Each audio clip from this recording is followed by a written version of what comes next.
belakang. Yang belakang targetnya. Mundur. Enggak konsekuen ya. Siapa? Saya Pak.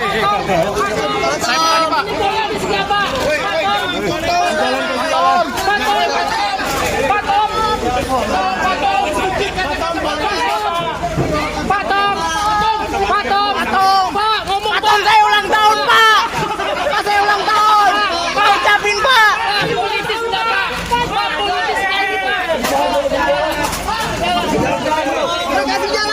Potong.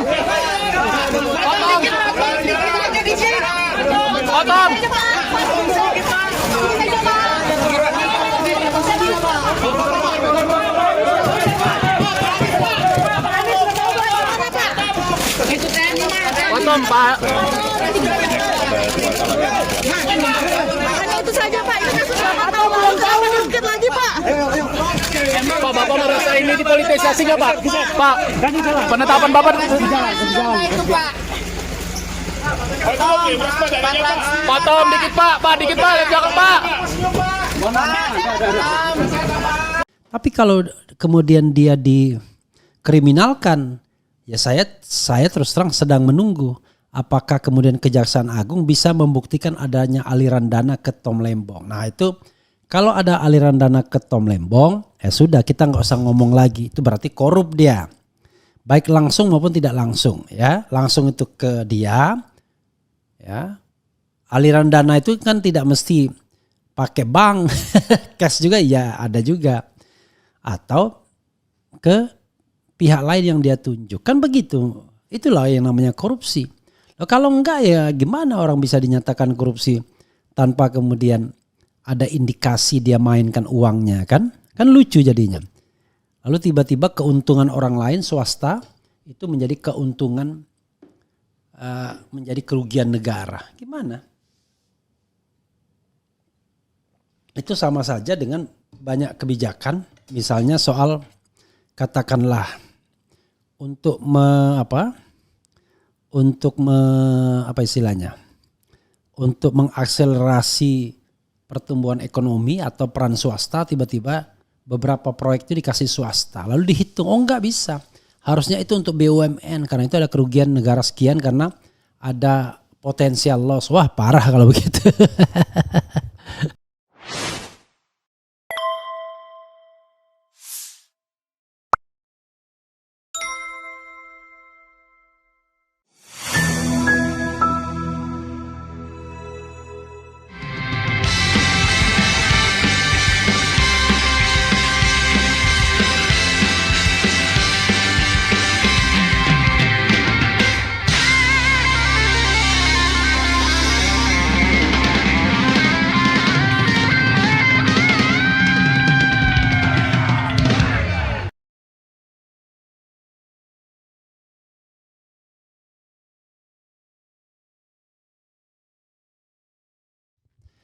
Assalamualaikum warahmatullahi wabarakatuh.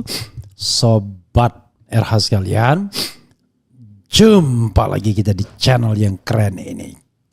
Keren cadas. Ya, masih penasaran dengan Tom Lembong ya Sobat RH sekalian.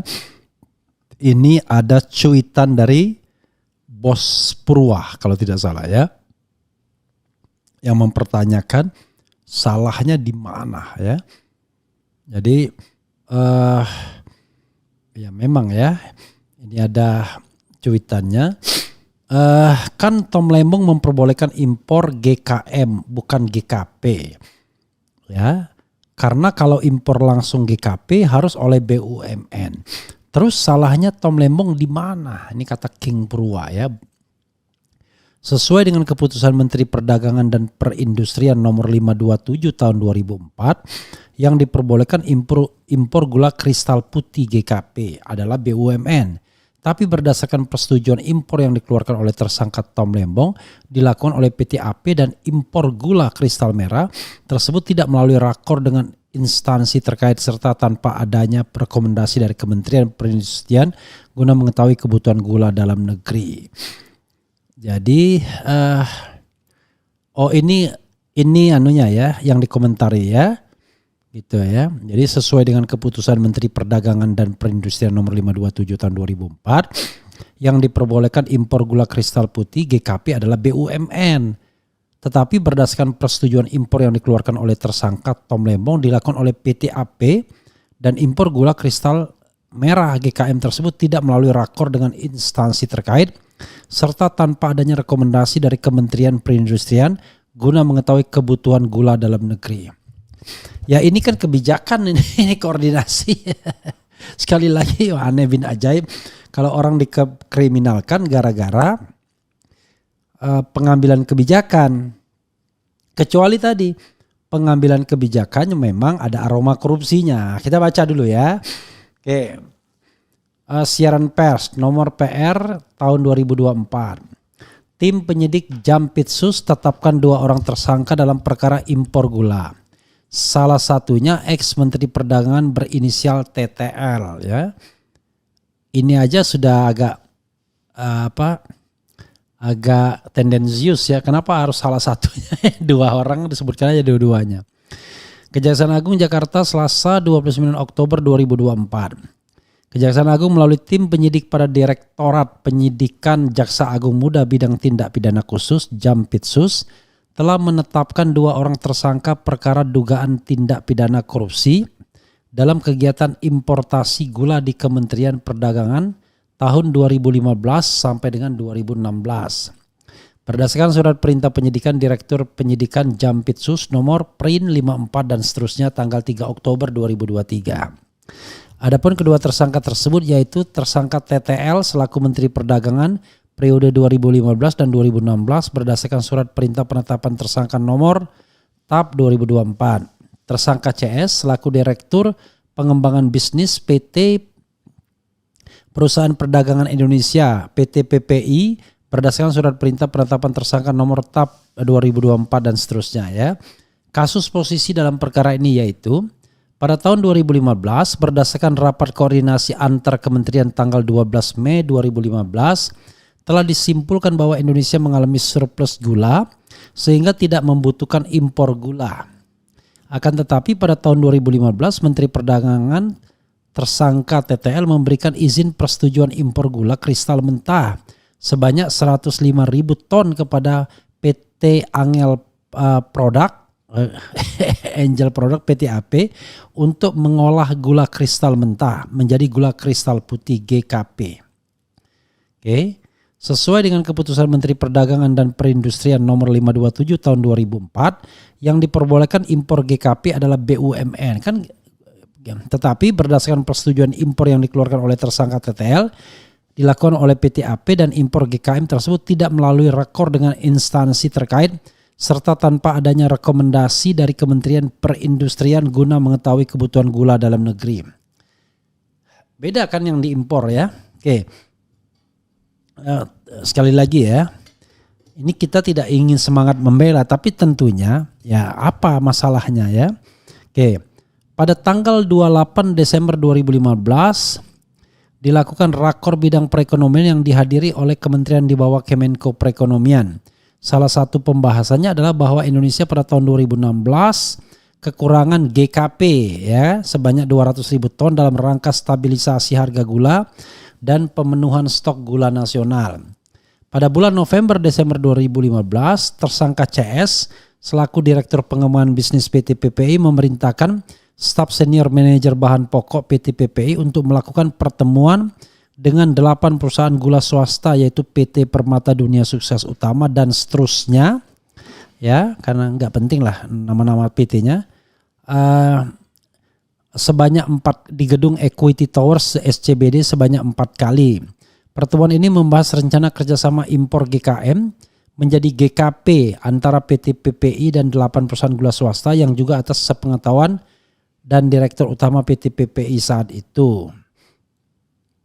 Pada bulan Januari 2016, tersangka TTL menandatangani surat penugasan kepada PT PPI dengan surat nomor 51 yang berisi penugasan kepada PT PPI untuk melakukan pemenuhan stok gula nasional dan stabilisasi harga gula melalui kerjasama dengan produsen gula dalam negeri untuk memasok atau mengolah GKM impor menjadi GKP sebanyak 300.000 ton. Ya.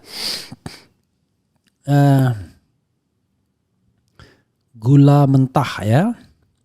Selanjutnya PT PPI membuat perjanjian kerjasama dengan 8 perusahaan gula swasta ditambah 1 perusahaan swasta lainnya yaitu PT dan seterusnya ya. Oke.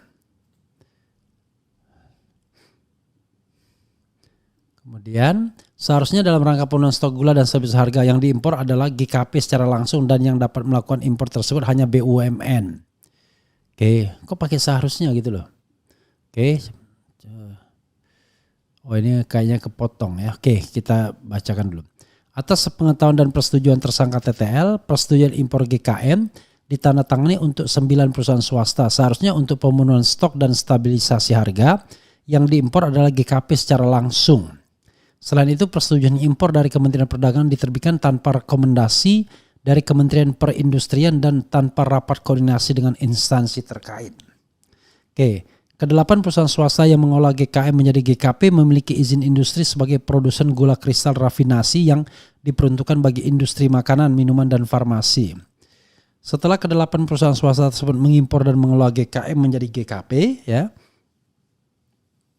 PT PPI seolah-olah membeli gula tersebut, padahal gula tersebut dijual oleh perusahaan swasta ke masyarakat melalui distributor dengan harga 16.000 per kilogram, lebih tinggi dari harga eceran tertinggi yang sebesar 13.000 per kilogram dan tidak dilakukan melalui operasi pasar.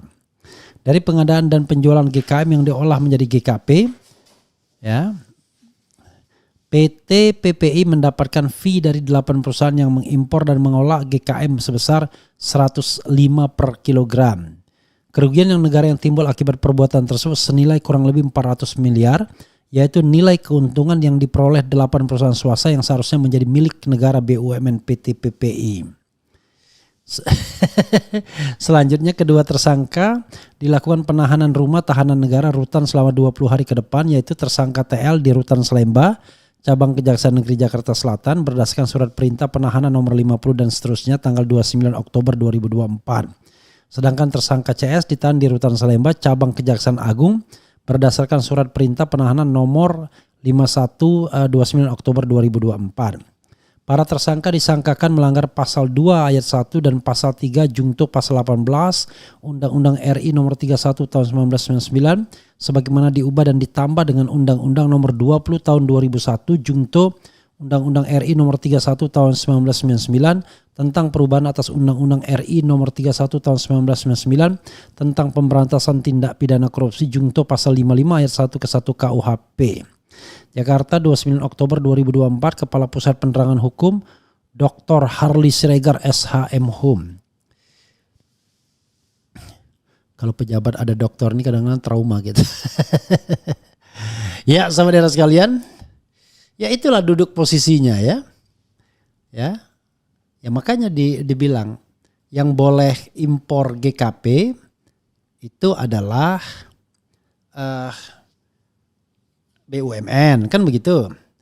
Tapi kalau GKM berarti sementara yang diimpor GKM. Lalu salahnya di mana?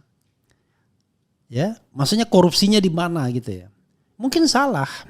Harusnya tapi yang mengharuskan tuh siapa gitu. Rapat koordinasi, ya kan?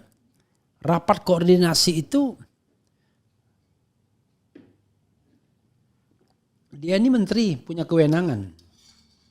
Jadi saudara sekalian, paling gampang itu adalah kalau Tom Lembong terima duit ya dari swasta yang katanya untung 400 miliar tersebut, nah itu baru korupsi dia. Atau dia pakai account orang lain atau uangnya disalurkan ke tempat yang dia tunjuk misalnya. Lah ini enggak ada ceritanya, ada aliran uang ke Tom Lembong. Masa kebijakan kemudian tiba-tiba dikriminalkan ya. Kan masa dibilang harusnya yang diimpor adalah GKP bukan GKM. Lah iya. Itu kan kebijakan berarti dia salah membuat kebijakan lah. Salah buat kebijakan kok dikriminalkan. Ya kan? Katakanlah dianggap salah, tapi yang bilang salah itu siapa? Kan dia sendiri. Kejaksaan Agung kan. Jadi ini kan Tom Lembong memperbolehkan impor GKM. GKM itu gula kristal merah, gula kristal mentah. Karena kalau impor langsung GKP harus oleh BUMN. Terus salahnya Tom Lembong di mana? Tadi sekali lagi akan tahu niat jahatnya kalau memang dia kemudian mendapatkan kickback. Loh masa korupsi kok cuma yang dipermasalahkan kebijakan? Intinya mau dikatakan Tom itu salah membuat keputusan. Harusnya yang diperintahkan tuh beli gula kristal putih dan itu hanya BUMN yang bisa mengimpornya. Tapi yang dibeli gula kristal merah di mana swasta bisa impor. Kan belum tentu BUMN memiliki kesanggupan untuk membeli.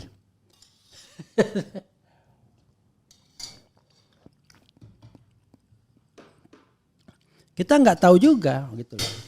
Tapi sepanjang Tom tidak menerima kickback, ya, baik langsung maupun tidak langsung, ya patut diragukan kalau dia melakukan tindak pidana korupsi. Karena harus ada mens reanya. Itu kan kebijakan. Kalau kebijakan itu dianggap salah, ya sudah salah. Berarti sebagai menteri dia bisa dikoreksi oleh presiden. Bisa diberhentikan dan sudah terjadi kan. Mungkin saja presiden gara-gara itu nggak canggih nih menteri. Udah saya ganti aja. Kan begitu. Kan nggak ada masalah. Tapi kalau kemudian dia dikriminalkan, ya saya terus terang sedang menunggu apakah kemudian Kejaksaan Agung bisa membuktikan adanya aliran dana ke Tom Lembong. Nah itu kalau ada aliran dana ke Tom Lembong, ya sudah kita nggak usah ngomong lagi. Itu berarti korup dia. Baik langsung maupun tidak langsung. Ya, langsung itu ke dia. Ya, aliran dana itu kan tidak mesti pakai bank, cash juga ya ada juga. Atau ke pihak lain yang dia tunjuk. Kan begitu. Itulah yang namanya korupsi. Nah, kalau enggak ya gimana orang bisa dinyatakan korupsi tanpa kemudian ada indikasi dia mainkan uangnya kan? Kan lucu jadinya. Lalu tiba-tiba keuntungan orang lain swasta itu menjadi keuntungan, menjadi kerugian negara. Gimana? Itu sama saja dengan banyak kebijakan, misalnya soal katakanlah untuk untuk mengakselerasi pertumbuhan ekonomi atau peran swasta, tiba-tiba beberapa proyek itu dikasih swasta. Lalu dihitung, enggak bisa. Harusnya itu untuk BUMN karena itu ada kerugian negara sekian karena ada potensial loss. Wah parah kalau begitu. Oke, coba kita bacakan komentar Sobat Era sekalian ya. Nanti kita fufu-fafa lagi lah. Pak Refli minta masukannya dong. Kalau mau membahas tentang aturan ekspor pasir, apakah ada masukan untuk rumusan masalahnya dari Pak Refli? Ya aturan aja, ya kan? Apakah perubahan peraturan? Tapi nantilah saya kan nggak bisa. Kemudian dia bilang rasa cemas, hidup berat, dunia gelap. Refli Harun oposisi saja, nggak cocok. Ajusi kenapa bang? Ternyata Prabowo konsisten dengan janji kampanyenya tentang keberlanjutan rezim Mulyono. Dan buku Paradoks itu dibuat sebelum 2019. Jadi kita harus bersabar atas kezaliman ini sampai 2019 Anies jadi presiden. Kalau 2019 sudah lewat bro. Don't touch me ya. Kemudian jadi kalau mau berjuang tuh jangan bersabar tunggu siapa, nggak boleh. Ya kalau berjuang tuh ya dari sekarang ya. Gitu. Jika Prabowo ikuti saran Refli Harun bekukan EMA, apakah RH akan luluh lalu berubah pikiran dan akan masuk ke pemerintahan? Ya enggak lah. Kan saya kan harus konsisten bahwa saya menjaga di luar. Justru saran itu bisa dilakukan orang-orang yang tidak menjadi anak buah presiden. Jadi aman kan?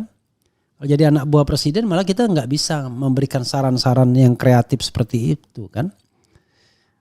Jawaban atas upaya pemakzulan Fufu Fafa. Fufu Fafa biar hilang isunya. Aneh pada takut sama Pak Anies Baswedan padahal beliau bukan pejabat sekarang. Apa iya ya?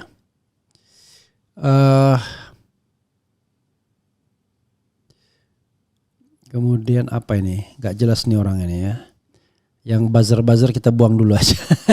Ngapain kita kasih tempat ya? Atau upaya penjagalan bikin partai buat Anies. Ya jangan terlalu berlebihan lah ya. Masa gara-gara Tom Lembong ya. Tapi yang jadi masalah pasti penersangkaan Tom Lembong itu pesan. Ya, cuman pesan buat siapa? Nah, itu yang jadi masalah ya. Lalu siapa pemberi pesannya? Sederhananya gitu. Kereta cepat dirubah oleh Mulyono menggunakan APBN dan membengkak puluhan triliun dan kerugian biaya operasional per hari itulah kerugian negara yang nyata dan Mulyono wajib harus diproses hukum karena itu. Itu lebih kacau lagi kan? Kalau kita lihat kereta cepat itu kan kebijakan dari Presiden Jokowi yang pertama kali mengeluarkan Perpres ya. Katanya B2B tapi ternyata enggak ya. Itu aja kerugian negaranya gila-gilaan ya. Kemudian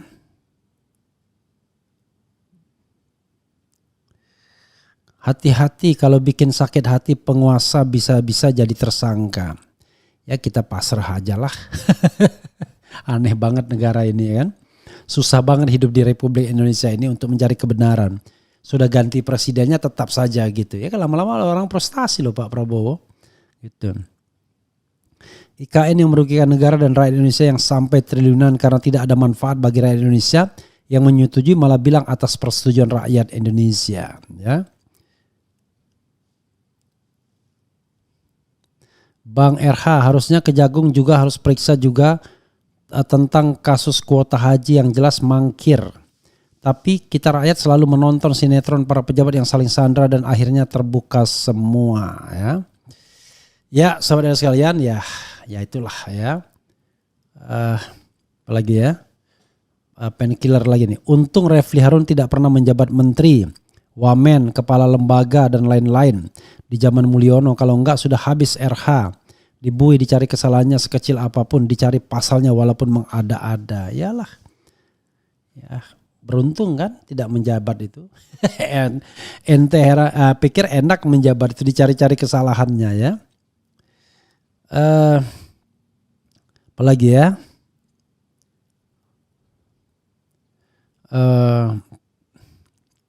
Kasus yang lain mana yang sudah jelas pernah dipanggil Kejagung ya.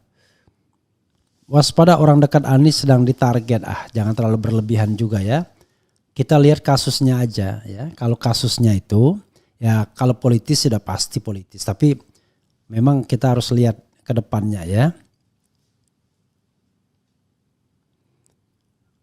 Pak Anies, Bung Refli sama-sama keren cadas tapi sama-sama rawan dijadikan tersangka. Ya Anies karena pernah menjabat ya. Sebagai menteri, sebagai gubernur. Kalau saya nggak pernah menjabat apa-apa.